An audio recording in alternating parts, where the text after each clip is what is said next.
Hi guys, I hope you are doing well.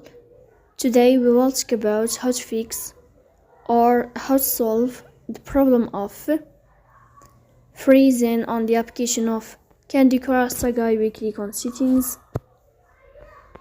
Here we click on apps, default apps, app settings.